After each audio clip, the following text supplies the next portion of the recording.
안녕, 빠르고 명료한 국어 5-1강. 오늘은 현대시의 모든 표현 기법들을 정리를 해볼 거고, 지금 강의 시작하기 전에 밑에 보면 내가 링크, 그 구글 드라이브 링크를 하나 만들어 놨는데, 거기에 교재가 있어. 그 교재를 지금 다운받아서 그 PDF 파일을 인쇄하면 더 좋고, 그걸 보면서 같이 표현 기법들을 총 정리해 봅시다. 표현 기법이라는 건 뭐냐면, 우리가 알고 있는 역설법, 직유법, 은유법 등등인데, 이런 표현 기법들이 일단 오늘 문제에서 어떻게 나오는지 먼저 이해를 하자. 그리고 모든 표현 기법들을 다 정리해 줄 테니까 그 표현 기법들의 개념을 먼저 이해하고 예문을 만들어 가면서 외우면 일단 문제가 어떻게 나오나 한번 보자. 가의 표현상의 특징으로 옳지 않은 것은 표현상의 특징, 표현 기법 같은 얘기이고 1번부터 5번까지를 보면서 지금 너네가 모르는 게 뭐가 있나 봐봐. 1번에 음성 상징어를 사용하여 대상의 생동감을 강조하고 있다. 2번 자조적인 어조를 사용하여 3번 역설법을 활용하려 4번 시선을 원경에서 근경으로 이동하면서 5번 공감각적 신상을 제시하여. 일단 이 5가지 중에 하나라도 모르는 개념이 있다면 문제를 풀기 어렵겠지. 그리고 개념을 알고 있다고 해도 지문에서 이 개념을 찾지 못한다면 어렵겠지. 그러니까 우리가 앞으로 연습해야 될 건 뭐냐면 모든 표현 기법의 개념들을 일단 다 알고 있어야 돼. 이게 기본이야. 그리고 알고 있는 표현 기법들을 지문에서 빠르게 찾을 수 있어야 돼. 지문을 읽으면서 표현 기법들을 바로 찾아야 돼. 선택지를 보면서 이 표현 기법이 시에서 나왔나 안 나왔나를 왔다 갔다 하면서 찾으면 시간이 오래 걸릴 거야. 계속 연습을 해서 지문에서 표현 기법들을 바로바로 볼 수 있게 되고, 그리고 문제를 풀 때 이거 나왔었는데 안 나왔었는데 할 수 있게끔 연습을 하면 돼. 지금 여기에 나오는 표현 기법이 수능에서 나온 거의 모든 표현 기법이야. 수능에서 2번 이상 나왔던 모든 표현 기법들을 다 정리를 해놨고, 표현 기법이 좀 많아서 앞으로 강의는 5-1, 2, 3, 4강 4가지로 나누어서 볼 거고, 오늘 볼 건 여기 요만큼. 그러니까 오늘 수업이 끝날 때쯤에는 너네 요 표현 기법, 비유부터 음성 상징어까지 모든 표현 기법들을 완벽하게 이해해야 되고, 이걸 예문으로 만들 수 있어야 돼. 그래서 오늘 배운 표현 기법들을 예문으로 만들어 보기, 그리고 이걸 이해하기가 너네가 오늘 할 일. 그럼 하나씩 이해를 해보자. 일단 비유법. 자, 일단 구성이 어떻게 되어 있냐면 비유법의 개념, 그리고 비유법의 예시, 그리고 실제 모의고사에서 선택지로 어떻게 나오는지 이렇게 돼 있어. 일단 비유법이라는 게 뭐냐면 원관념과 보조관념. 벌써 어려운 말이 나오지? 원관념이라는 건 뭐냐면 원래 내가 표현하고자 했던 관념. 관념이라는 건 개념이라고 이해하면 돼. 내가 원래 표현하고자 했던 게 있어. 근데 이걸 표현하기 위해서 다른 보조관념, 다른 보조적인 개념을 가져와. 그리고 이 둘 사이에 공통점을 가지고 빗대어서 표현하는 거야. 자, 비유법의 예시로는 직유, 은유, 오인, 대유 요 4가지도 하나씩 봐볼 거고, 선택지에서는 비유적 표현을 통해서 시적 상황을 효과적으로 나타내고 있다 이렇게 나와. 비유법이라는 거에 빗대어서 표현하는 거고 너네가 은근 많이 헷갈리는데, 자, 요 문장을 한번 가지고 이해해보자. 그 사람 괴물 같아요. 이거 비유일까 아닐까? 지금 너네가 한번 생각을 해봐. 비유일까 아닐까? 정답은 비유일 수도 있고 아닐 수도 있어.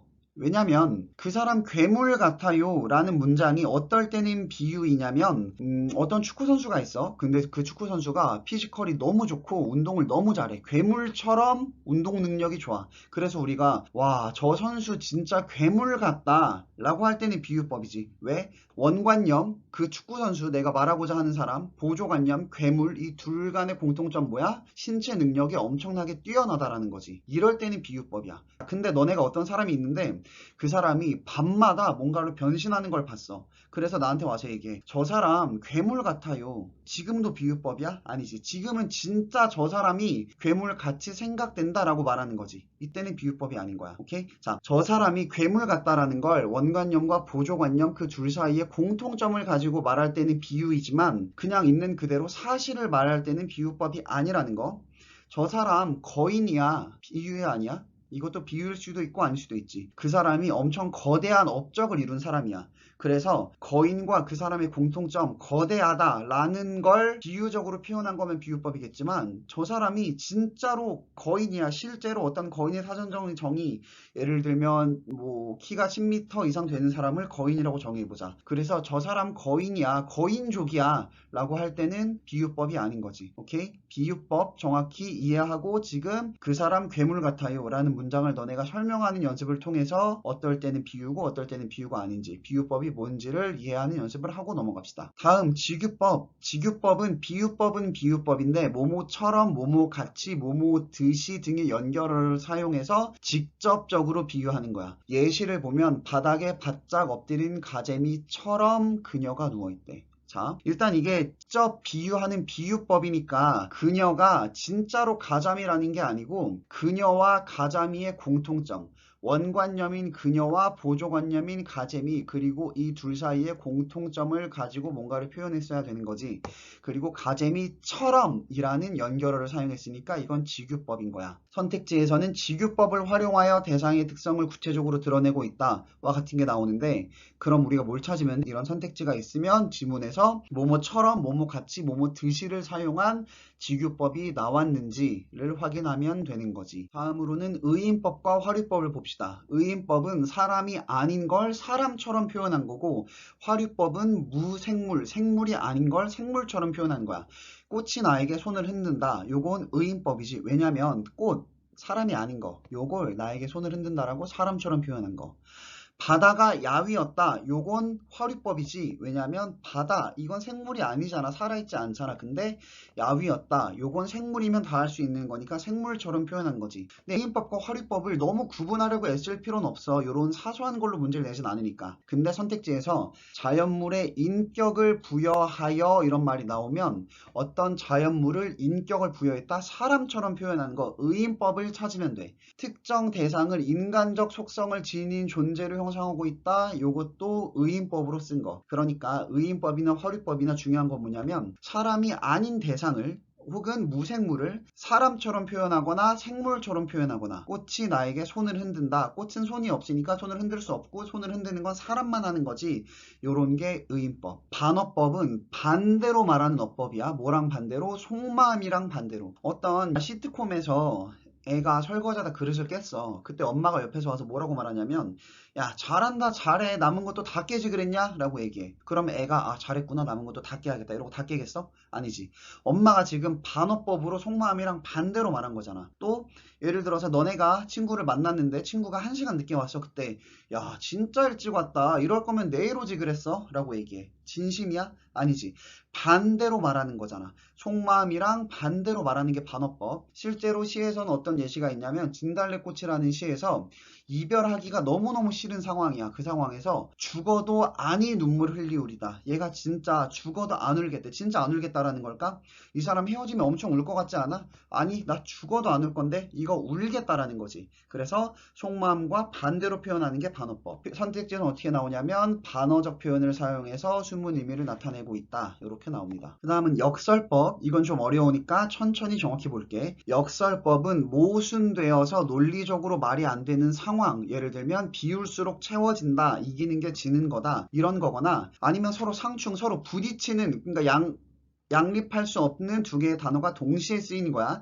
예를 들면 행복한 우울함, 멀고도 가깝다, 작은 거인, 이런 것처럼. 역설과 역설이 아닌 걸 구분하는 연습을 좀 해보자. 예를 들어서 붉은 바람이 분다. 이거 역설일까 아닐까? 이건 역설이 아니야. 왜냐면 말이 안 되긴 하는데 이게 모순되거나 논리적으로 말이 안 되는 게 아니라 그냥 붉은 바람, 이게 현실적으로 말이 안 되어서 그래. 역설이란 건 모순되어서 논리적으로 말이 안 돼야 돼. 예를 들면 비울수록 채워진다. 이게 말이 돼? 비우는 거랑 채워지는 건 서로 모순되지. 비울수록 채워진대. 말이 안 되는데 이 속에는 어떤 담긴 진리가 있어야 돼. 내가 속마음을 비울수록, 내가 욕심을 내려놓을수록 내 마음이 채워진다. 논리적으로는 말이 안 되지만 내면에, 이면에 진실이 담겨져 있지. 이기는 게 지는 거다. 말이 돼? 이기는 게 지는 거면 지는 거는 또 이기는 거고, 그러면 또 지는 거, 말이 안 되잖아. 근데 이기는 게 지는 거다. 너네가 조카랑 같이 놀아줄 때 조카한테 져주는 게 이기는 거지. 이럴 때 이기는 게 지는 거다, 지는 게 이기는 거다. 또는 서로 상충되는, 두 개가 반대되는 단어가 쓰여 있는 거야. 행복한, 우울함. 행복한이랑 우울함은 두 개가 서로 상충되고 부딪히는 거잖아. 같이 쓰일 수 없는 거지. 작은 거인. 이거는 작은 거야, 큰 거야? 작으면 거인일 수 없고 거인이면 클 수가 없잖아. 근데 어떤 위대한 업적을 이룬 사람한테 작은 거인이라고 말하는 거. 실제로 시에서 쓰인 예시로는 찬란한 슬픔, 찬란하다랑 슬프다는 두 개가 양립할 수 없는 반대된 건데 찬란한 슬픔이라는 역설법. 식견이 넓어질수록 시야가 좁아진대. 논리적으로 말이 안 되지. 식견이 넓어지면 시야도 넓어져야 되는 건데 식견이 넓어지면 시야는 좁아지는 거 논리적으로 말이 안 되는 상황. 고와서 서럽다? 고운 건 좋은 거고 서러운 건 나쁜 거잖아. 근데 고와서 서럽다, 좋아서 나쁘다 이럴 때도 역설법. 실제 선택지에서는 역설법을 활용하여 내면 심리를 부각한다. 역설적 상황을 통해서 부정적 현실을 비판하고 있다 등등과 같이 나옵니다. 역설법은 어려우니까 지금 멈추고 예문 만드는 연습을 꼭 하고 넘어옵시다. 그 다음은 서리법. 물어보는 건데 물어보는 게 아닌 거. 그러니까 답을 내가 정해놓고 물어보는 거야. 내가 너네한테 너네 어떻게 이럴 수 있어? 이거 질문이야? 질문 아니지. 내가 애들한테 서리법이 뭐야? 라고 물으면 애들이 나한테 선생님 제가 그걸 모르겠어요 이렇게 얘기하거든. 물어보는 거야. 물어보는 게 아니고 내가 그걸 알고 있다라는 말을 하는 거지. 야 네가 어떻게 나한테 이래? 너 이딴 식으로 할래? 답을 정해놓고 물어보는 게 서리법. 문학에서는 어떻게 쓰이냐? 가난하다고 해서 사랑을 모르겠는가? 이 사람이 하고 싶은 말이 뭘까?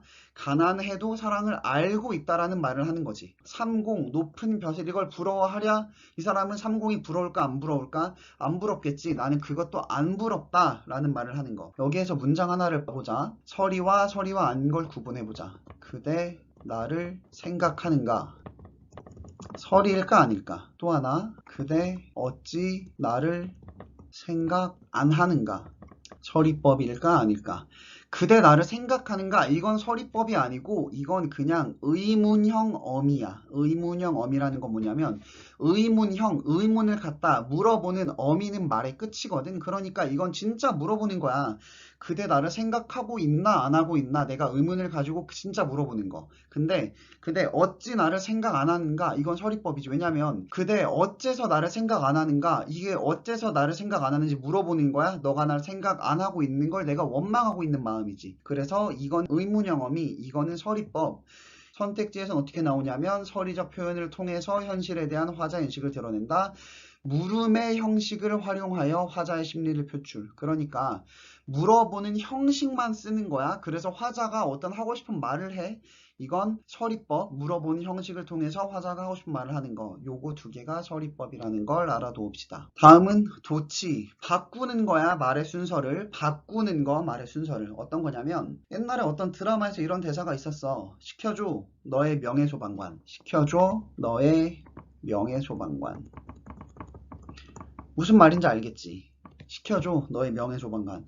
이거 도치법에 쓰인 거지. 왜냐면 말에 맞는 순서는 뭐야? 너의 명예소방관 시켜줘. 근데 둘 중에 어떤 게 더 오그라들고 어떤 게 더 느낌이 있냐면 요게 더 오그라들고 더 느낌이 있지. 이런 식으로 의도적으로 말의 순서를 바꾸는 거야. 시켜줘, 너의 명예소방관. 이런 식으로. 실제 쓰인 예시는 어떤 게 있냐면 죽어도 아니 눈물을 흘리우리다. 이거 말의 순서가 이상하지. 원래 맞는 순서는 죽어도 눈물 안 흘리겠다. 이게 맞는데 죽어도 아니 눈물 흘리우리겠다. 의도적으로 말의 순서를 바꿔서 어떤 화자의 정서를 강조하는 거. 또는 나는 아직 기다리고 있을 테요. 찬란한 슬픔의 봄을. 이것도 이상하지. 원래는 나는 찬란한 슬픔의 봄을 아직 기다리고 있을 테요 라고 말해야 되는데 의도적으로 순서를 바꾸는 거. 도치, 바꾸는 거, 말의 순서를. 선택지에서는 도치의 방식을 활용하여 주제를 부각하고 있다. 도치된 문장으로 마무리하여 상황의 긴박성을 강조하고 있다와 같이 나옵니다. 다음으론 반복인데 반복은 종류가 좀 많아. 시어를 반복하는 거, 어미를 반복하는 거, 문장의 구조를 반복하는 거, 구절을 반복하는 게 있어. 이런 것들을 구분할 수 있으려면 시어, 어미, 문장 구조, 구절 이게 뭔지 알아야 되겠지. 시어는 시에 쓰인 단어야. 시어가 반복되고 있다는 거는 똑같은 단어가 2번 이상 나왔으면 되는 거. 어미는 말의 끝이라고 했어. 어미는 말의 끝이야. 뭐뭐 해라. 이런 것도 어미, 아니면 뭐뭐 할래? 이런 것도 어미겠지. 그러면 집에 갈래? 어쩌고 저쩌고, 학교에 갈래? 어쩌고 저쩌고. 이러면 집에 갈래? 학교에 갈래? 갈래라는 똑같은 어미가 2번 이상 반복된 거지. 어미가 반복됐다는 건 말의 끝이 반복된 거. 문장 구조라는 거는 반말은 새가 듣고 낱말은 쥐가 듣는다. A는 B가 듣고 C는 D가 듣는다. 이런 식으로 문장의 구조가 비슷하면 되는 거야. 가는 말이 고와야 오는 말이 곱다처럼 비슷한 문장의 구조가 반복되는 거. 구절은 그냥 문장이야. 유사하거나 동일한 것도 좀 다른데 유사한 건 비슷한 거, 동일한 건 똑같은 거야. 그래서 유사한지 동일한지도 구분해야 돼. 자, 선택지를 보면서 구분을 한 연습을 해보자. 동일한 시어를 반복함으로써 의미를 강조하고 있대. 이럴 때는 똑같은 단어가 2번 이상 나왔는지를 확인해야 돼. 밑에는 동일한 구절의 반복을 통일하고 나와 있으면 똑같은 구절이 2번 이상 반복되고 있어야 돼. 동일한 어미를 반복하고 있다는 건 똑같은 어미, 똑같은 말의 끝. 뭐뭐 해라, 뭐뭐 해라, 뭐뭐 씁니다, 뭐뭐 씁니다, 뭐뭐 일까, 뭐뭐 일까 이런 식으로 어미가 똑같고 있어야 돼. 특정한 종결 어미, 종결하는 어미를 반복하고 있다. 동일한 어미랑 똑같은 거지 이건. 그 다음으로는 동일한 시어를 반복하고 있다. 이것도 똑같은 단어를 반복하는 거. 유사한 통사구조, 이제 동일이 아니고 유사라는 건 비슷한 거야. 통사구조라는 건 문장의 구조인데 유사한 문장의 구조가 반복되고 있는지를 확인. 유사한 시구. 자, 유사한 시구와 동일한 시구는 다른 거야. 유사한 시구는 비슷한 구절이야. 비슷한 구절. 동일한 시구는 똑같은 구절이야. 예를 들어서 나는 봄이 좋다. 예를 들면 따뜻하기 때문에, 나는 가을이 좋다. 왜냐하면 시원하기 때문에. 지금 이런 2구절이 있다라고 해보자. 2구절에서 시구가 똑같아? 다르지만 유사하지, 비슷하지. 요런 게 유사한 시구의 반복.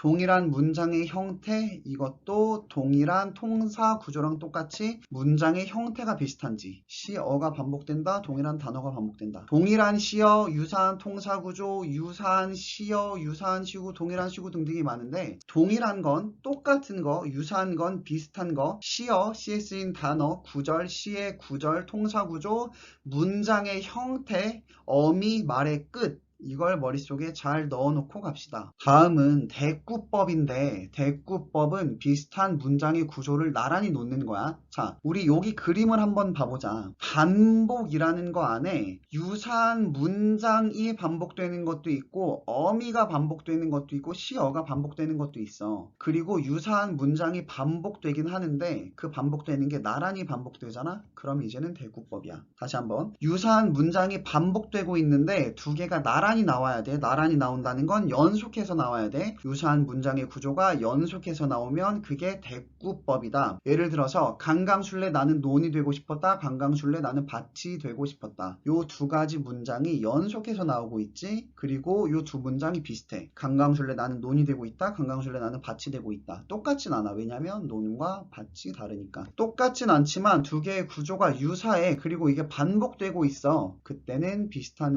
문장 구조가 나란히 놓여있는 대꾸법. 예시로는 대구적 표현을 통해서 시적 공간 변화에 초점을 두고 있다와 같은 게 나옵니다. 그 다음으로는 심상. 시인은 우리가 시를 읽을 때 그냥 머리로 눈으로만 읽지 않고 마음으로 그리고 감각을 느끼면서 읽기를 원해. 그래서 인간의 5가지 감각인 시각, 청각, 후각, 미각, 촉각 요거 5가지를 자극하는 방법을 쓰는데 어떤 것들이 있냐면 시각을 자극하기 위해서는 주로 색채어나 모양 묘사를 해. 예를 들면 저기 그냥 불이 타고 있다 라고 하지 않고 빨간 불이 타고 있다 라고 하면 어때? 우리의 마음속에 뭔가 그 불이 진짜 보이는 것처럼 느껴지지. 눈으로 보듯이. 또는 네모난 접시가 있다. 그냥 접시가 있다라고 하지 않고 네모난 접시가 있다 라고 말하면 그 접시가 진짜 눈에 보이는 것 같은 거. 시각적인 심상을 자극할 때는 모양이나 색채어를 주로 많이 활용한다. 청각이라는 건 소리, 그러니까 우리 귀를 자극한데 종소리가 울린다, 새가 쥐적인다, 라고 할 때 우리의 청각을 더 자극하는 거. 후각은 코, 냄새, 그러니까 우리의 후각을 자극하기 위해서 꽃의 냄새, 흙의 향기, 아니면 생선의 비린내와 같이 우리의 후각을 자극하는 거. 미각은 맛 표현, 달콤한 맛, 매운맛 등등 맛 표현을 통해서 우리가 미각적인 감각을 느끼고, 촉각은 피부로 느끼는 건데, 피부로 느끼는 건 제일 큰 건 손으로 만져지는 거, 포근하다, 폭신하다 이런 거, 아니면 온도, 차갑다, 뜨겁다, 따뜻한다 이런 게 촉각. 자, 심상은 이런 식으로 문제에서는 어느덧 산국화, 냄새 나는 팔순 할머니, 이러니까 우리가 그 할머니의 냄새가 뭔가 그 산국화 냄새, 자연의 냄새가 진짜 느껴지는 것 같지. 깃털진 공터 위 푸른 풀이 덮이고, 이렇게 말하면 우리가 진짜 그 풀을, 깃털진 공터 언덕 위에 있는 푸른색 풀을 진짜 눈으로 보는 것처럼 느껴지는 거. 선택지에서는 감각적 이미지, 심상은 감각적 이미지라고 하거든. 같은 말이야. 심상, 감각적 이미지. 감각적 이미지로 대상에 대한 인상을 표현하고 있다라는 선택지가 있으면 우리는 이 시에서 시각, 청각, 후각, 미각, 촉각 이 5가지 중에 최소한 한 가지 이상의 감각적 이미지가 쓰였는지 확인해야 되는 거지. 가는 시각적 심상을 중심으로라고 했어. 그러면 가에서 시각적 심상이 쓰였는지를 찾아야 되고, 시각적 심상을 찾기 위해서는 색채어나 모양 같은 걸 표현한 게 있는지를 찾아야 될 거야. 나에서 청각적 심상을 중심으로 라고 했으면 나에서 청각적인 심상을 활용한 땡땡 친다 라던가 파도가 쏴쏴 몰려온다와 같은 청각적 심상을 썼는지를 찾아야 될 거야. 다시 기억하자. 심상은 다른 말로 감각적 이미지라고도 하고, 우리의 시각, 청각, 후각, 미각, 촉각 5가지 감각을 자극하는 거라는 거. 공감각적 심상은 앞에서 배웠던 5가지 심상 중에 2개를 합치는 거야. 그래서 현실에는 없고 말도 안 되는 감각이지만 그걸 통해서 무언가를 표현하는 거야. 자, 푸른 종소리와 검은 종소리라는 표현이 있다고 해보자. 푸른 종소리와 검은 종소리, 2개 중에 어떤 게 더 맑은 종소리야? 푸른 종소리. 근데 사실 말도 안 되는 말이지. 왜냐면 종소리에 푸르고 검은 건 말이 안 되잖아. 종소리는 눈으로 보일 수 있는 게 아닌데. 근데 우리는 이미 푸른 종소리는 맑은 종소리라는 걸 알고 있어. 이런 게 공감각적 심상이야. 감각 2개를 합치는 거. 예를 들면 분수처럼 흩어지는 푸른 종소리. 그러니까 종소리는 청각인데 이 청각을 푸른, 눈에 보이는 것처럼 표현한 거지. 그래서 청각의 시각화를 사용한 공감각적 심상이야. 가을 밤같이 차게 울었다. 우는 건 귀로 듣는 거잖아. 근데 어떻게 우냐면 차갑게 울었대. 따뜻한 울음이 아니라 차가운 울음, 청각의 촉각화. 이것처럼 심상이라는 건 5가지 감각 중에 2개 이상을 합쳐서 쓰는 거. 그래서 그림을 보면 심상에 청각, 시각, 미각, 촉각, 청각 이렇게 5가지가 있는데 이 5가지 중에 2가지 이상을 합쳐서 쓰는 요게 공감각적인 심상이라는 거. 선택지에서는 공감각적 이미지를 사용하여 공감각적 심상을 통해 이런 말이 있으면 심상 5가지 중에 2가지 이상을 합쳐서 쓴 게 있나를 찾아봐야 돼. 다음으로는 색채어와 색채 대비. 색채어는 간단해. 색을 표현하는 말이야. 빨갛다, 노랗다, 푸르다 이런 것들이 다 색채어야. 그리고 색채 대비, 이 대비라는 건 서로 반대되는 거야. 근데 이 반대되는 게 미술에서 말하는 반대되는 대비되는 색이 아니고, 화자가 그냥 2가지를 비교할 때 2개의 차이점을 드러내서 쓰면 이게 대비야. 예를 들어서 전신이 검은 까마귀라는 거는 그냥 색채어를 쓰는 거지. 근데 여기서 색채어를 썼다라는 순간 눈으로 보이는 거니까 시각적인 심상을 쓰는 것도 맞아. 근데 나는 꺼멓게 때만 묻어 돌아왔는데 당신은 알차고 염은 황금빛 생명을 마련하였대. 자, 검은색이랑 황금색이랑 미술적으로 대비되는 색을 말하는 게 아니야. 화자가 꺼멓다와 황금빛이 2개의 차이점을 강조해서 말하고 있지. 나는 아무것도 하지 못하고 꺼멓게 때만 묻었는데 당신은 알차고 염은 황금빛 생명을 마련했대. 당신과 나와 대비되고 있고 나의 속성은 검은색, 당신의 속성은 황금빛이잖아. 요런 게 색채 대비. 선택지에서는 색채어를 활용하여 대상을 감각적으로 제시하고 있다. 색채 이미지를 활용하여. 요런 선택지가 나올 때는 그냥 색채어를 쓰였는지 빨갛다, 노랗다, 푸르다 이런 게 쓰였는지를 확인하면 되고, 색채 만약에 대비를 통해라는 말이 나오면 최소한 색채어가 2개 이상 나와야 되겠지. 그리고 그 2개의 색채의 속성이 대비되는 속성이어야 되는 거겠지. 마지막으로 음성상징어. 음성상징어라는 건 소리나 형태를 글로 표현하는 거야. 예를 들어서 떼굴떼굴이라는 말이 있다고 해보자. 진짜 돌이 굴러갈 때 떼굴떼굴 이렇게 굴러가? 그래서 굴러가는 거 영상으로 찍어서 구글에 검색하면 떼굴떼굴이라고 표현돼? 아니면 물이 찰랑찰랑거리고 있다라는 말을 해보자. 그러면 이게 진짜 찰랑찰랑이야? 이 소리 구글의 음성 인식하면 찰랑찰랑 이렇게 인식될까? 그런 게 아니잖아. 근데 소리나 형태 이런 것들을 찰랑찰랑 떼굴떼굴 이렇게 표현한 게 음성상징어고, 음성상징어 중에서도 소리를 표현하면 의성어, 형태를 나타내면 의태어라고 해. 늘 떨며 우왕좌왕 하던 내가 막 어떻게 할 줄 모르고 막 이렇게 막 왔다 갔다 하는 모습을 우리는 우왕 좌왕 이렇게 표현하지. 그럼 이거는 음성 상징어이면서 의태어인 거야. 노나리꾼들이 도적놈들 같이 쿵쿵 거리며 다닌다. 노나리꾼이 도적놈들 같이, 지규법도 쓰였네, 걸어 다닐 때 쿵쿵 소리가 나는 거. 근데 이거를 소리 나는 걸 쿵쿵이라고 의성어를 썼지. 이런 게 음성 상징어이면서 의성어. 그래서 음성상징어에 의성어와 의태어가 있고, 의성어는 음성상징어이면서 청각적인 심상, 왜냐면 소리를 표현한 거니까. 의태어는 눈에 보이는 것처럼 시각적인 심상인 것도 기억해 놓자. 선택지에서 의성어를 활용하여 라던가 음성상징어를 활용하여라던가 의성어와 의태어라는 말이 나오면 의성어가 있는지 찾던가, 음성상징어라고 나왔으면 의성어나 의태어 둘 중에 하나가 있는지 찾던가, 의성어와 의태어라고 했으면 의성어와 의태어 둘 다 선택지를 찾아야 되겠지. 자, 오늘 이렇게 많은 표현 기법들을 봤는데 너네가 지금부터 할 건 오늘 배운 표현 기법들을 다 설명해봐. 비유가 뭔지, 지규가 뭔지, 의인과 화류가 뭔지, 반어가 뭔지, 역설이 뭔지 다 설명을 해봐. 그리고 설명할 때 예문을 만들면서 설명을 해봐야 돼. 이래야 너가 정확히 이해하는 거야.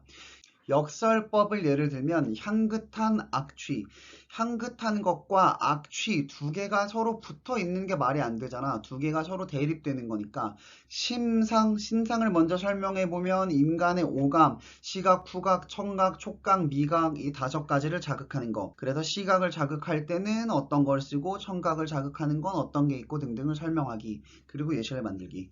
요거를 다 지금 확인을 해보세요. 표현기법 파트는 문제에 반드시 나오기 때문에 굉장히 중요합니다. 그리고 절대로 틀리면 안 되는 쉬운 문제이기 때문에 오늘 배웠던 표현기법들을 잘 정리해 보시고 다음 5-2강에서 더 많은 표현기법들을 공부해 봅시다.